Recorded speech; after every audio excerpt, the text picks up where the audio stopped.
नमस्कार किसान भाइयों, हम इस वीडियो में बात करेंगे धानुका कंपनी का EM1 कीटनाशक आता है उसके बारे में बात करेंगे कि किस तरीके का इसमें टेक्निकल है, किस तरीके का केमिकल का इस्तेमाल किया गया है, किस तरीके के फसल में हम इसको इस्तेमाल कर सकते हैं और फसल में किस तरीके का कीट लग रहा हो तब इसको इस्तेमाल करना चाहिए, कितनी डोज लेना चाहिए, कितना प्राइस है, इसका मोड ऑफ एक्शन क्या है, क्रियाविधि क्या है और मैंने जिस फसल में जिस कीट के लिए इसका इस्तेमाल किया था उसका जो है कि रिजल्ट मेरे को किस तरीके का मिला है, इसके बारे में भी हम बात करेंगे। तो सबसे पहले बात करते हैं किसान भाइयों टेक्निकल के बारे में। तो टेक्निकल इसमें इमामेक्टिन बेंजोएट 5% एसजी फॉर्म में आता है, सोल्यूबल ग्रेनुअल्स के रूप में आता है।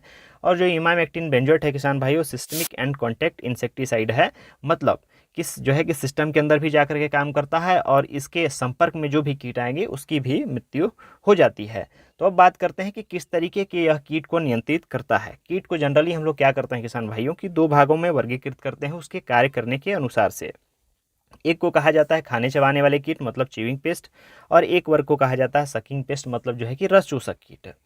अगर च्यूइंग पेस्ट की बात करें किसान भाइयों, जैसे कि फल छेदक हो गया, तना छेदक हो गया, कैटरपिलर हो गया, लीफ फोल्डर हो गया, लीफ माइनर हो गया, डीबीएम हो गया, ग्रासहॉपर हो गया, इसके अलावे अन्य जो भी फसल के ऊपर बैठ करके उसको खाने चबाने का काम करते हैं उसको जो है कि च्यूइंग पेस्ट के अंतर्गत रखा जाता है और उसमें जो है कि 100% आपको कंट्रोल देगा धानुका का EM1।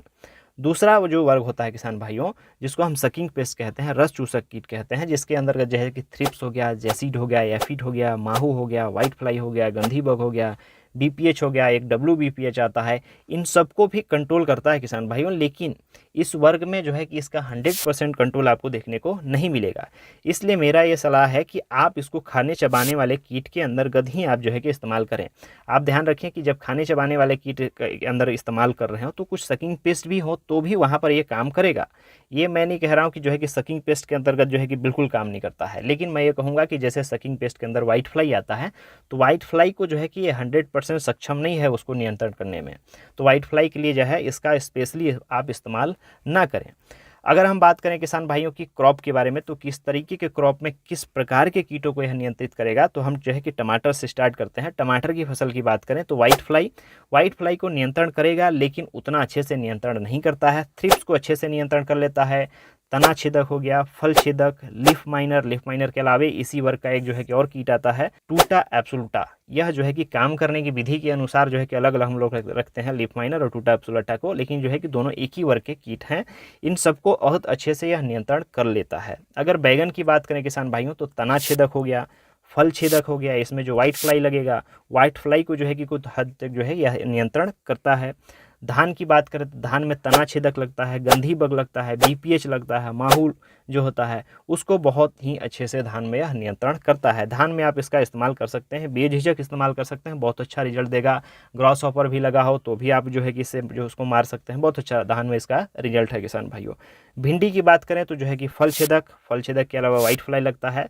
भिंडी में बहुत ज़्यादा व्हाइट फ्लाई नहीं लगता है, थोड़ा बहुत लगता है, तो आप जो है कि इमामेक्टिन बेंजोएट से कंट्रोल कर सकते हैं। अगर फल छेदक लग रहा हो उस समय जो है कि व्हाइट फ्लाई भी हो तो उसका नियंत्रण किया जा सकता है। थ्रिप्स को नियंत्रण किया जा सकता है। लीफ माइनर जो लगता है, लीफ माइनर को बहुत अच्छे से नियंत्रण से किया जा सकता है। कपास की बात करें, कॉटन की बात करें तो गुलाबी इल्ली जो है कि बहुत ज़्यादा प्रकोप उसमें रहता है गुलाबी इल्ली को आप बहुत अच्छे से नियंत्रण कर सकते हैं। मिर्च में फल छेदक को नियंत्रण कर सकते हैं, थ्रिप्स को और माइट्स को बहुत अच्छे से नियंत्रण किया जा सकता है। गोभी की बात करें किसान भाइयों, पत्ता गोभी में हम लोगों ने ज़्यादातर देखा हुआ है कि डीवीएन जो डायमंड बैकमॉथ लगता है उसको जो है कि बहुत अच्छा से इससे कंट्रोल किया जा सकता है। तो टमाटर, बैगन, भिंडी, धान, कपास, पत्ता गोभी, इसके अलावे अन्य जो फसल हैं उसमें भी इसका इस्तेमाल किया जा सकता है जहाँ पर खाने चबाने वाले कीट लग रहे हो। प्राथमिक रूप से आप खाने चबाने वाले कीट में करें और सेकेंडरी रूप से जो है कि सकिंग पेस्ट के ऊपर आप इसका इस्तेमाल कर सकते हैं। मोड ऑफ एक्शन की बात करें किसान भाइयों तो सिस्टमिक काम करेगा, कॉन्टैक्ट काम करेगा, क्यूरेटिव इस्तेमाल हम हर दवाई का करते हैं, प्रिवेंटिव इस्तेमाल कर सकते हैं किसान भाइयों। चूंकि इसमें सिस्टमिक क्रिया है तो प्रिवेंटिव इस्तेमाल भी इसका किया जा सकता है। सिस्टमिक का ये मतलब होता है किसान भाइयों जब इसका इस्तेमाल आप जो है कि फसल के ऊपर करोगे तो जो इसका पॉइजन होता है जो फसल के अंदर चला जाएगा, फसल के जब अंदर चला जाएगा तो वहाँ पर किसी भी प्रकार का कीट पतंगा या फिर जो है कि खाने का प्रयास करेगा, पत्ते को खाने का प्रयास करेगा या फिर तना को खाने का प्रयास करेगा, फल को, फूल को, तो वहाँ जो पॉइजन चला गया है तो पॉइजन उसके पेट में जाएगा और पेट में जाने के कारण क्या है कि पेट की क्रिया के द्वारा उसको वहाँ पर मार देगा। कॉन्टैक्ट का मतलब ये होता है कि आपके फसल में कोई कीट लगा हुआ है और आपने इसका स्प्रे कर दिया और उसके संपर्क में आ गया, तो संपर्क में आने के कारण क्या है, उसकी वहाँ पर मृत्यु हो जाएगी। क्यूरेटिव हम लोग जनरली इस्तेमाल करते ही हैं। क्यूरेटिव का मतलब ये होता है किसान भाइयों कि आपके फसल में कीट पतंगा लग चुका है और उसके इलाज के लिए, उसको मारने के लिए, उसको कंट्रोल करने के लिए जब आप दवाई का इस्तेमाल करते हो, तब उसको जो है क्यूरेटिव एक्शन कहा जाता है। इंपॉर्टेंट पॉइंट आता है किसान भाइयों, प्रिवेंटिव एक्शन। प्रिवेंटिव एक्शन का मतलब ये होता है कि आपके फसल में किसी भी प्रकार का कोई भी कीट पतंगा अभी नहीं लगा है, लेकिन आपको ये आभास हो चुका है कि मेरे फसल में अब कीट पतंगा लगेगा, मेरे को नुकसान दे सकता है। तब आपने क्या किया कि जो भी सिस्टमिक कीटनाशक होते हैं उसका इस्तेमाल आपने कर दिया। इमामेक्टिन बेंजोएट सिस्टमिक कीटनाशक है, आपने इसका इस्तेमाल कर दिया, पूरे सिस्टम में चला गया, पौधे के हर भाग में चला गया। वहाँ पर कोई भी फसल के अब जो है कि ऊपर जाएगा, कोई भी कीट जाएगा, पतंगा जाएगा, खाने की कोशिश करेगा, तो उसमें जो पॉइजन फैल चुका है वह उसके पेट में चला जाएगा, पेट की क्रिया के माध्यम से वो मारा जाएगा। जब मर जाएगा वहाँ पर, तो जो है कि वहाँ पॉपुलेशन, उसकी जो जनसंख्या है कीट पतंगे की, वह नहीं बढ़ पाएगी, तो आपकी जो फसल है वह सुरक्षित बनी रहेगी। लकवा ग्रस्त करके कीट को मारता है किसान भाइयों। जब उसके पेट के अंदर जाएगा तो एक्शन होगी, उसकी जो सेंट्रल नर्वस सिस्टम होता है, वहाँ से जो जानकारी का आदान प्रदान अन्य अंगों को होता है, जब जा कर के उस सिस्टम को बाधित कर देता है, तो वहाँ से जानकारी इसके अंग में नहीं जा पाती है। और किसी भी अंग में अगर जानकारी नहीं जाएगी तो वह अंग जो है कि काम नहीं करेगा। अगर सेंट्रल नर्वस सिस्टम से कीट के पैर को जानकारी नहीं जाएगी तो उसका पैर जो है कि काम नहीं करेगा, नहीं चलेगा उसका पैर। तो 1-2 दिनों के अंदर में क्या होता है कि कीट की मृत्यु हो जाती है। आप ये सोचेंगे कि इमामेक्टिन बेंजोएट का इस्तेमाल हमने तुरंत किया और कीट की मृत्यु तुरंत हो जाए, तो तुरंत नहीं होता है। वह जो है उसको लकवाग्रस्त कर देगा, पैरालाइज कर देगा, और धीरे धीरे 1-2 दिनों के अंदर में कीट जो है कि मर जाती है।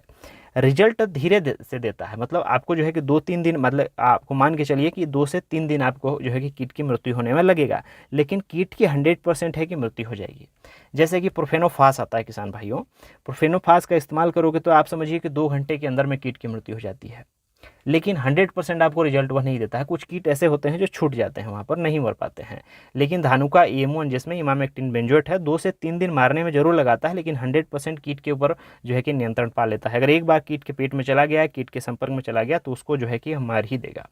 अब बात करते हैं डोज के बारे में। तो डोज जो है कि 0.5 ग्राम प्रति लीटर पानी में घोल करके आप इसका इस्तेमाल कर सकते हैं।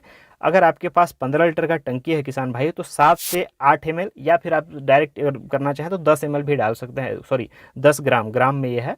7 से 10 ग्राम के बीच में आप कोई भी क्वांटिटी ले लें, आप उसको 15 लीटर के पानी में घोलें, अच्छे से जो है कि स्प्रे करें। आप जो है कि 100% आपके फसल से कीटों का नियंत्रण आप पा सकते हैं चिंग पेस्ट वर्क में।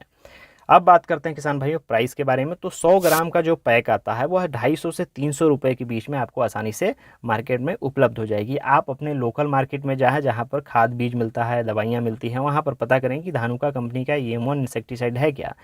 वहाँ पर मिल जाती है तो बहुत अच्छी बात है। अगर नहीं मिलेगा तो आप अमेजॉन हो गया, फ्लिपकार्ट हो गया, उसके अलावे आजकल बहुत सारी नई प्लेटफॉर्म है जहाँ पर जो है कि इंसेक्टिसाइड जो है कीटनाशक मिल जाते हैं, वहाँ से आप ऑनलाइन ऑर्डर करके मंगा सकते हैं। तो ये था किसान भाइयों धानुका कंपनी का EM1 इंसेक्टिसाइड। मैंने इसका इस्तेमाल जो है टमाटर की फसल में किया था, और वहाँ पर मैंने लीफ माइनर किया था।